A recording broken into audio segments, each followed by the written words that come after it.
family, and welcome to this episode of Legacy Chat. My name is Rick, and I'm an alcoholic. I was given the gift of sobriety on November 17th, 1987, and it's my privilege to be your host for this episode. Legacy Chat is a podcast made by and for members of AA to share their experience, strength, and hope on all three of our legacies in Alcoholics Anonymous. And it's a service of takethe12.org. That's takethe12.org, a three-legacy study website. All episodes of this podcast will be available to listen to or download completely free on takethe12.org. The primary purpose of our time together is to create a discussion space of our three legacies so our listeners might be able to have a richer and more personal experience of AA's 12 steps, 12 traditions, and 12 concepts for world service. Legacy Chat is not affiliated with Alcoholics Anonymous, and neither myself nor any of my guests in this podcast speak for AA as a whole. We're only here today to share our own unique experience on one of AA's three legacies. On today's episode, we're going to be talking about Tradition 2, and I'm so honored to have as my special guest with us today, Becca H. Becca, please introduce yourself, tell us where you're from, your home group, your sobriety date, and just a little bit about how you got to AA.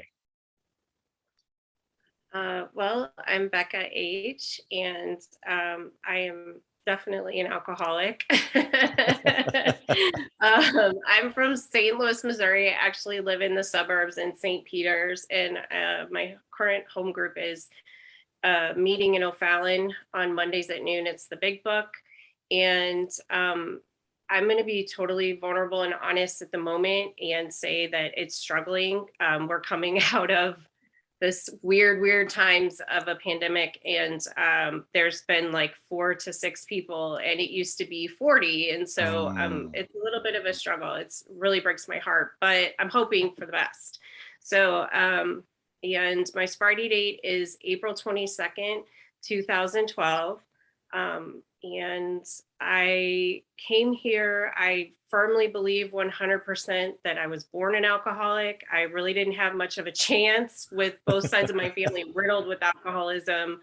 My father and my stepmother pretty much taught me how to drink anyway, but not that I didn't need any help, but I had a really rough childhood, and I don't think that had anything to do with my drinking. It was just a dysfunctional life. And I never fit in even at home. And I think once I found somebody that, first it started with smoking, and it made me so sick, but I kept doing it. That's alcoholic behavior to its core. So yeah. And I have a really weird story. I was actually put into treatment by my parents because they found my friend's liquor bottles in my bedroom, and I had taken a sip of peppermint schnapps. So I was actually introduced to the program at a very early age, but I also met a lot of strange people in treatment that were older than me and did a lot more drinking than me. Right. So regardless, I really didn't begin my official drinking career until 17. And I drank alcoholically from the get-go. And it went from there. Bad relationships, losing jobs, the same story we all have. It got to the point where I was dying. I had chronic pancreatitis. I was in and out of intensive care, and I just could not stop drinking. And eventually my mother long ago married a man who was in AA, and he took me to a meeting, and I went for 6 months. I wasn't fully sober. And I had to go out and experiment some more. I wasn't done. So I came back by the grace of God alive, and I put everything I had into the program, because that's when I surrendered. And this program's changed my life immensely. And so I try to do everything I can today to give back, because not only did it save my life, it gave me this life that I never, ever dreamed of having. So it's amazing. And I get to meet great people like you. So that's pretty good. I agree. It is an amazing life, right? I sometimes can't believe still, and I've been sober 34 years, I still can't believe that I have this life that I've been given. But I think that especially since we're here today to talk about tradition two, the giving back and the kind of getting into the middle of Alcoholics Anonymous and in doing service below the group level has changed me. I don't know if that's your experience, but it certainly has mine. Oh my gosh. Oh my gosh. It has changed so many things in my life drastically. And I haven't noticed some of them until recently or as time goes on. But it's just crazy. I'm like a much more patient, understanding, loving, and tolerant person. Now, that's not every day. Trust me. It's not, especially at Costco or the grocery store, but I do my best. And honestly, it shocks me sometimes. Like my reactions to things are nothing Right. like they used to be, and it's all more of a God-centered spiritual place. And I learned so many things, and I've made so many friends and I met people I would have never met Right. because of service, like you said, below the group level, and just deep diving into the traditions too. You look at everything in your life and your world differently. So I think it's, gosh, so many people could use this, whether they have Oh, our infliction God, or you're not. so right. You're so right. I've heard many times that that the everything that is in the traditions, I mean, the traditions were built, right, to keep the groups healthy, right? The steps help the individual recover, the traditions help the groups recover, and the concepts help world service recover, right? And to stay healthy. And the spiritual principles that are found inside the traditions can be applied, and we're going to jump into this in a minute, but can be applied in all areas of our life, in our personal relationships, at work, with God and AA. I mean, how are we practically applying these principles, right? And we never would have known how to do that unless we started learning them, studying them, and learning how to put them into practical application. So first thing I want to do since we're going to be talking about tradition two, is I want to read the actual tradition, and I like to read both the long and short form. So I'm going to start with the short form. Tradition two. For our group purpose, there is but one ultimate authority, a loving God, as he may express himself in our group conscience. Our leaders are but trusted servants. They do not govern. And the long form, and in this case, as in some, the long form is actually shorter than the short form, but the long form of tradition two is this: for our group purpose, there is but one ultimate authority, a loving God, as he may express himself in our group conscience. The spiritual principle of this tradition is what I believe is identification. And the reason that I love that particular spiritual principle is because in listening to the group conscience, I learned the process of beginning to identify with a group, identify with a power greater than myself, and how I might be a part of instead of apart from, right? I also believe that with each tradition, there's at least one thing that I need to walk away remembering. And in tradition two, whenever I'm taking service sponsees through the traditions, the one thing that I like for them to remember, just kind of to simplify it down, tradition two, God speaks through his kids, right? And I just love that. I love that. So I'm going to throw my first question out to you. Why did you say yes to speaking on this tradition?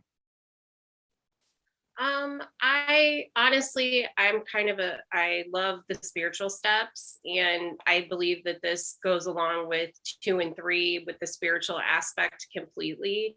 And it's a theme that goes throughout all of our principles is this spiritual entity and the way we use it to communicate, with each other. And Right. sometimes he doesn't speak through a group conscience and it gets ugly.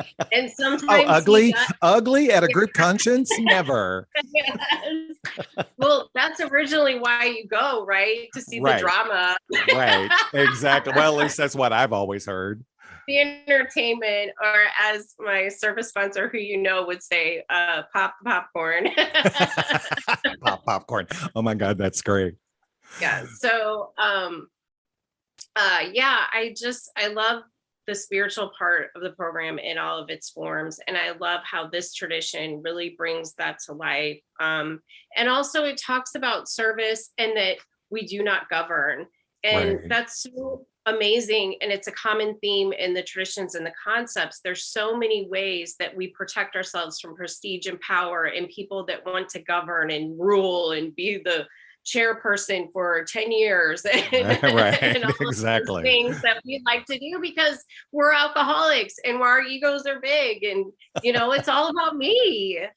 So it's a human nature. And but this program teaches us to live differently. And so with that, we have to have a system of service that's completely different than anywhere else. And I love that. I absolutely love it as well. And going back to the idea of what you said a minute ago about, um, you know, we, this tradition really sets apart or sets the intention of the fact that we're our leaders, in concept 9, Bill talks a lot about leadership, right, in the vision of leadership in Alcoholics Anonymous, and that we must have leaders in AA, but that and that concept to me also teaches us that we are here to lead to serve rather than leading to govern, right? And I think sometimes it's very difficult when we're sitting, for instance, in a group conscience, a district conscience, or an area conscience, or even at the general service conference level that I've never got to experience, but I can only assume, is that I'm not here to speak for me, and I'm not here to tell you what to do, right? And that can be really difficult at times, right? Yes. It's I think, just, yeah, no, go ahead. oh, I think it's really difficult right now, especially with just things going on. Things are tense and emotional, and we can't help but put our fears and emotions into some of it, and it's unfortunate because we really need to face the facts and forget our personal opinion and think about what God wants for us and wants for our program and wants for the people involved, and really try to come together in a more spiritual way instead of saying this is my opinion and it should be yours too. So Right. yeah. Oh, so now we're getting into the bleeding deacon Yes. conversation. I just love how tradition 2 separates the difference between, especially in the 12 and 12, it separates the difference between an elder statesman and a bleeding deacon. I remember, and I'm pulling up something really quick to take a look at it. I was taught a long time ago that the difference between an elder statesman and a bleeding deacon, an elder statesman looks for God in the room, talks slow and listens fast, embodies humility, and leads by example. And a bleeding deacon looks for validation in the room, talks fast and listens slow, embodies ego, and leads through intimidation. Has that been your experience? Yes, I can see that for sure. I think there's a part of the bleeding deacon in all of us because Sure. that basically that description to a core describes an alcoholic. So we all Totally. have that. It's actually Totally. the perfect description. So we all have that inside of us. It's just a matter of as they say in the program, staying in the middle of the boat, staying Yeah. grounded in what the principles are, what the ideals are behind our program, and thinking about AA as a whole, which is really hard to do because most of us are only thinking about our little circle or our little world, and AA as a whole is so important. And every tradition goes back to tradition 1 in unity, and if we are all deciding to do it my way, then there's no unity, and it can be very devastating to AA as a whole, which is unfortunate, and Mhm. especially to our group or whatever entity you're serving in or talking about in or having a group conscience. No, I don't know. you're absolutely right. And I remember I was sitting in a tradition study once with a dear friend of mine who lives in North Dallas, and I had never heard anyone say this in a tradition study. And when she said it, it really resonated with me, and I've held on to it ever since. And what she said was that anytime we find ourselves violating a tradition 2 through 12 were automatically at the same time violating tradition 1. Anytime I take any of the spiritual principles or the actions found in the traditions 2 through 12, and I don't honor them, I don't respect them, I don't put them into practical application, I am also, like you said, messing with the unity of that entity or that group or whatever it happens to be. So I'm really glad you brought that up. I want to ask you another question. At what point in your recovery were the traditions brought into your life? I mean, you didn't walk into AA going, okay, 12 steps, 12 traditions, 12 concepts, or at least I don't think you did. What point were they brought into your life? Like that. I think we all do. I think we all do. I love her to death, and she is literally a human encyclopedia. But yes. Yeah. So, what part of your at what point in your recovery were the traditions brought into your life? So in the first year and a half of my sobriety, I was in a step study, which was led by a man who at the time had 44 years sober. So he's got quite a few years sober nowadays. And we went, it was a mixed group. It was obviously men and women. We went through a step a week, and then eventually we decided to do the traditions. And I didn't know anything about it. It really didn't make a lot of sense to me, or what the practical application, like it just didn't click at all. But I just remember him saying, so this is my first introduction to hearing this, which I know you've heard. I want this program to be around for my grandchildren. Right. And that's why the traditions are important to me. And so that was the first time I ever heard that. And he was really adamant about it. And now I get that God is mysterious in the way he shows us how things work. And, today I have a stepdaughter that, has this, and she has this program, you know what I mean? Right.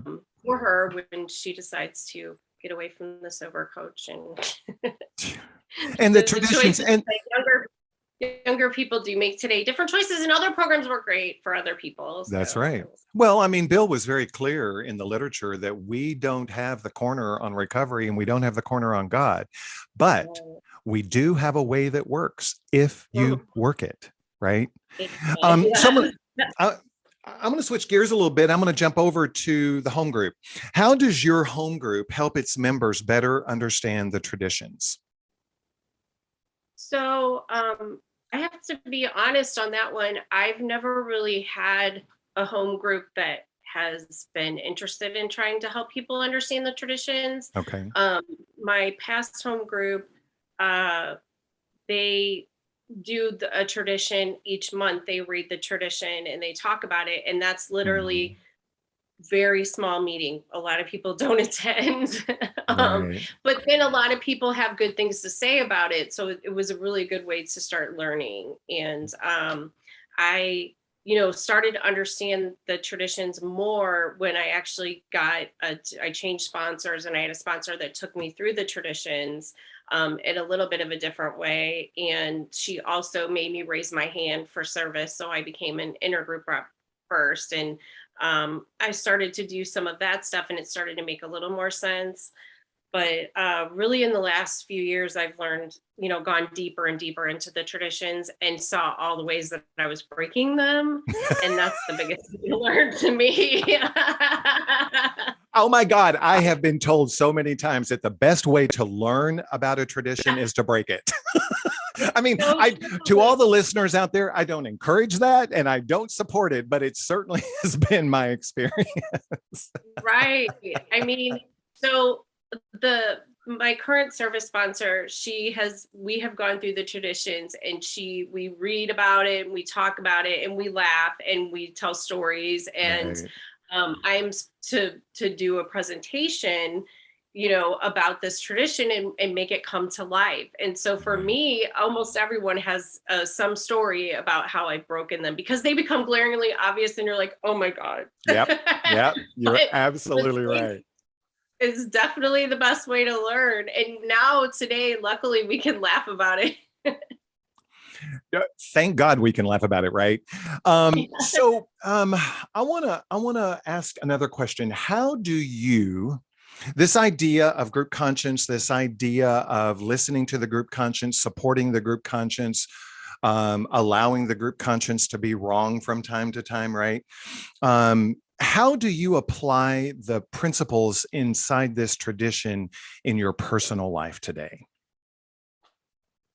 Um, Probably just to try to be open-minded. I think one thing that I've learned in the last year is how important remember how, like we always talked about how in the beginning of our recovery, open-minded, honesty, open-mindedness, and willingness. And Mm-hmm. it goes along with every single one of the steps, the traditions, and the concepts. Like if I don't have those three things going on, then I'm not going to understand. So if I don't have Right, that in my personal life, I won't understand what you're trying to tell me about. right, Also, when it comes to making a decision, on dinner or what are we going to do today or on this day for this particular event or whatever, yeah, instead of it just being like, well, we're going to do this and it's my way or the highway, I'm like open to opinions and other people's ideas, and I don't shoot them down, because it's not just my decision.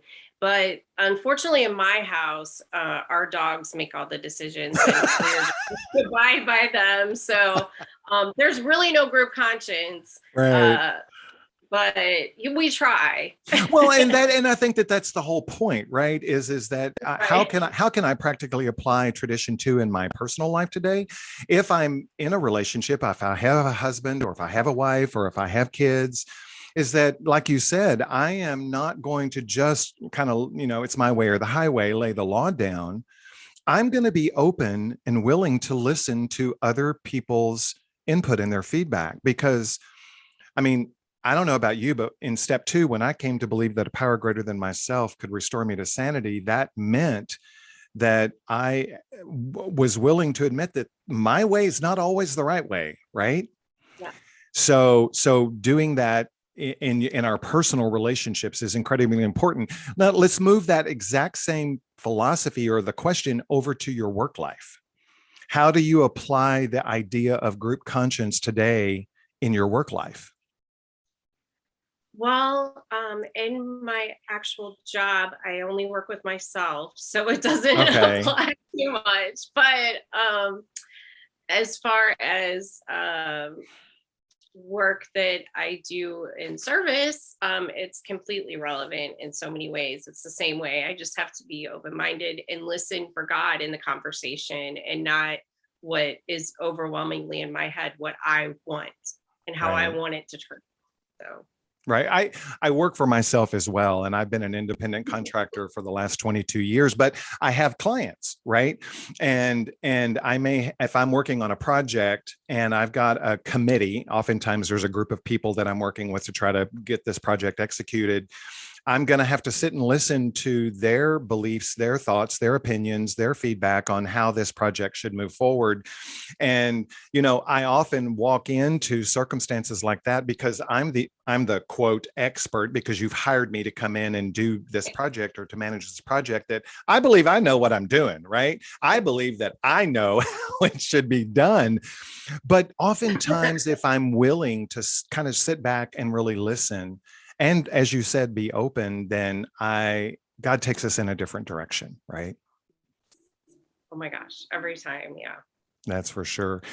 I'm going to read an excerpt from the tradition study on takethe12.org, and that on step, or excuse me, on tradition two. And I'd like to see what your thoughts are. So I'm going to read just a little snippet of it. In a relationship based on the traditions, there is no such thing as individual authority. All decisions are arrived at by a majority agreement reached after all elements of the problem or situation have been considered, and a higher power has been contacted for guidance in the making of the decisions. This is what we call an informed group conscience, right? Unfortunately, however, many times our relationships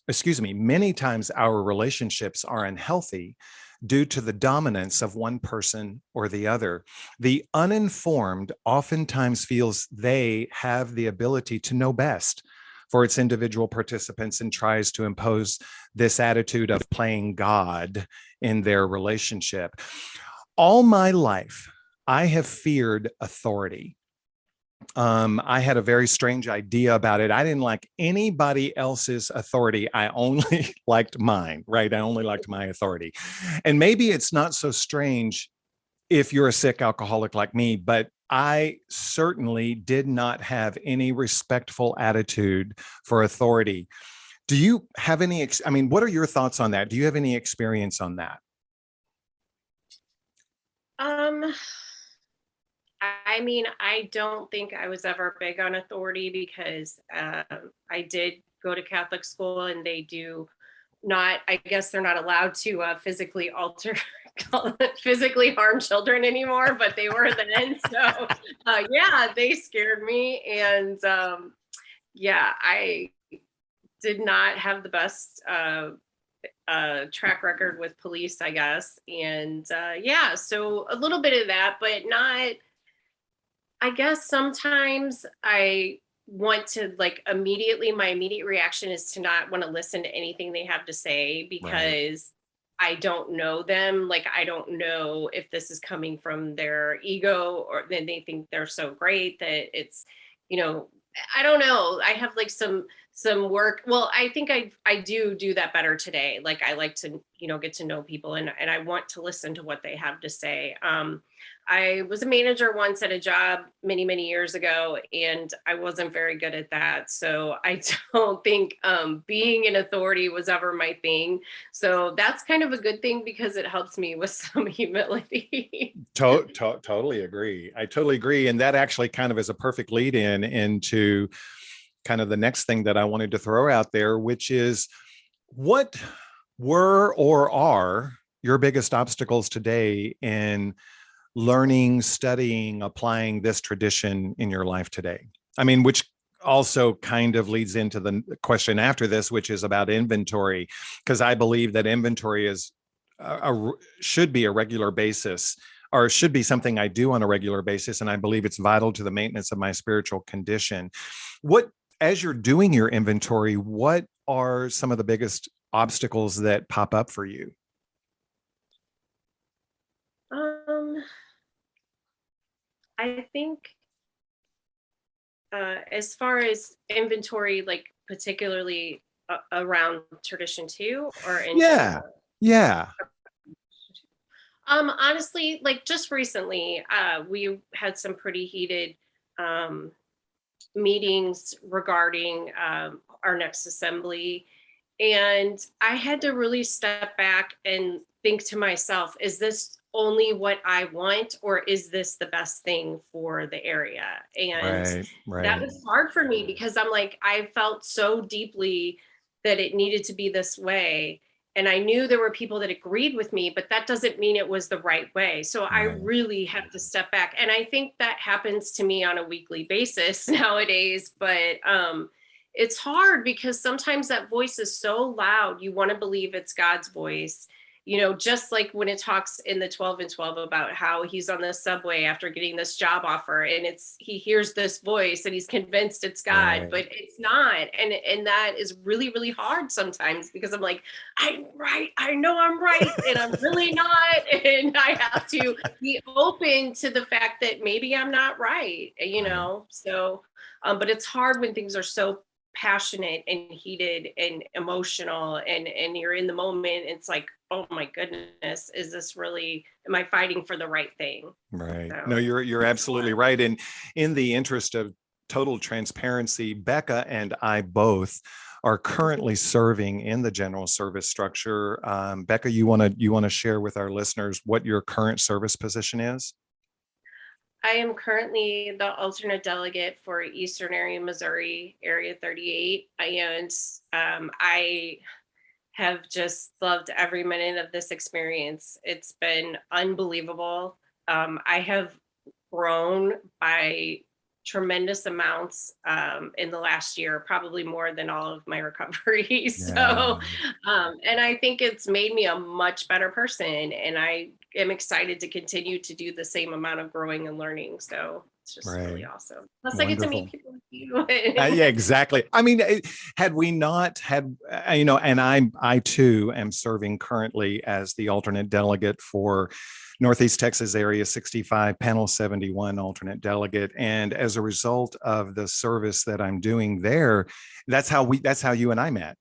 And working with the North American Alternate Delegates Group. And just, it's been such a joy that so many new people have been brought into my life and have been that I get to develop relationships with and learn from and share with and grow with. So it's just been incredible. I want to ask you one last question.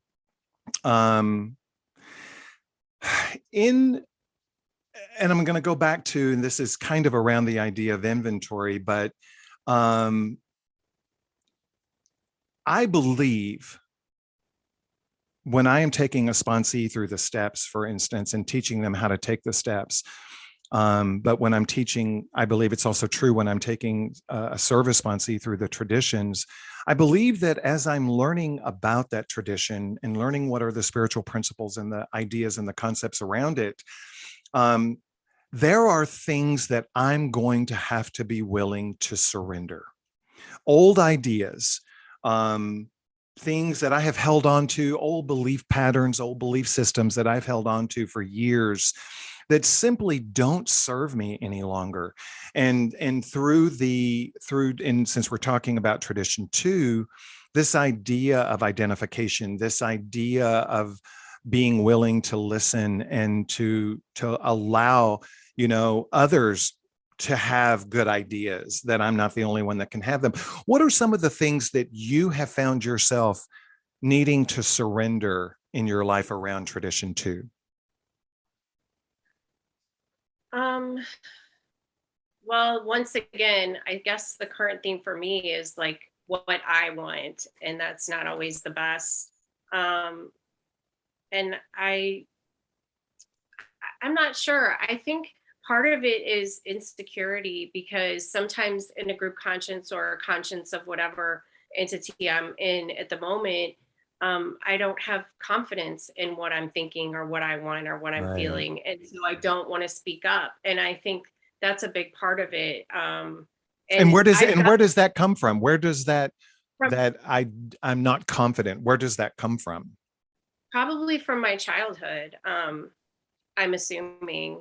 And I think that's always been, a theme of my recovery, is trying to learn to realize that I am good enough and I am, Right. a wonderful person. And that's something that's been a struggle for me. And God helps me tremendously. And but yeah, I think that's part of it. Well, and then I also had the fear that I don't know enough to say anything. Right. I don't know enough to, and part of that too is like we're taught you know nothing. You have to relearn everything and change Right. everything, and you don't know anything. And so we take that to a different degree, and we're like, I don't know anything about this subject. And therefore, So I'm not going to step up and I'm not going to raise my hand. Right. right, exactly. And so for me, like in service, I'm not the person that raised my hand. My physical body did, but it was not me. It was my higher power, 1 bazillion%. And yeah, so, and it has given me confidence, and it's given me confidence in my learning as well, because I realized that I am learning things and I'm growing, and it's okay to not be right, and it's okay to make mistakes, and it's okay to say something that isn't the correct fact because I jumbled it up or whatever. And I think we all deep down inside have those fears, but I'm starting to really get much more confidence, and that's through service, and that's Yeah. through, putting these traditions to use as well. And, So and we learn from our mistakes, right? yeah, You know, yes. I, you, I, we, you and I were talking prior to us recording, and I had shared with you that I've been wanting to do this podcast for a long time and had just never put one foot in front of the other to actually take the action to get it done. And I jokingly had been saying to folks in the last several days, this is either going to be a massive success or a massive failure. But today, I am I am okay with walking through the fear of failure, where prior to AA, prior to recovery, and certainly prior to getting involved in service, that fear shut me down. It just shut me down, and it kept me in an inaction place, and I just wasn't willing to move forward. So I'm grateful, and I know you're grateful as well, that we're not those same people today. We're No. not those same people today. Um, I want to back up real quick before we close this down. We were talking earlier about the difference between a bleeding deacon and an elder statesman. And on the takethe12.org website, in the Tradition 2 section, if you scroll down to the bottom, there's a graphic that I created that outlines the description of the elder statesman and the bleeding deacon. So if anyone wants to go check that out, they can go do that there. So we're about out of time. Is there anything that you would like to offer as a closing comment on this tradition? Anything you want our listeners to remember as they begin to put the spiritual principle of it into practical application in their lives? Really just learn more about it, about the tradition itself. I think that's one big thing that I wished was that there was more knowledge about the traditions within the program. And if you don't know, ask somebody. And if you can't find somebody, ask God to put someone in your life, because he will in an instant. Right. And also just to be open-minded and remember that it's not all about me and what I want. It's what's best for my group or for my district or area or for my family.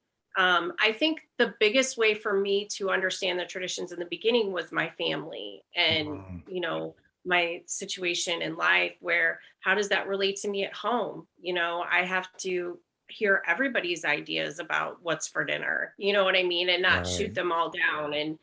Um, and I think that that's a really important thing.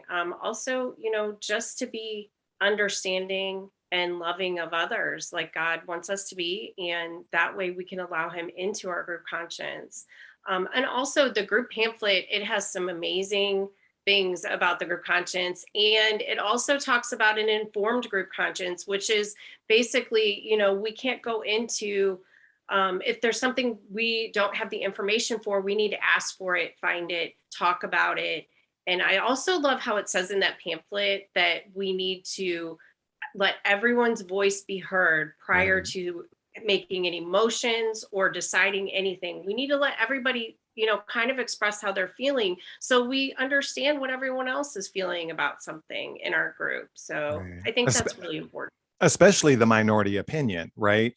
That Yes. I can't Oh, tell yes. you the number of times that I have sat in an AA business meeting and the chair called for the vote and then allowed the minority opinion to be heard, and how a well-crafted and a well-stated minority opinion can change the tone and tenor of the entire room. Yes. It's amazing to me. But Becca, thank you so much for your time and for your service. I'm confident that our listeners are going to be able to take a lot away from your sharing. So thank you so very much for being with us today.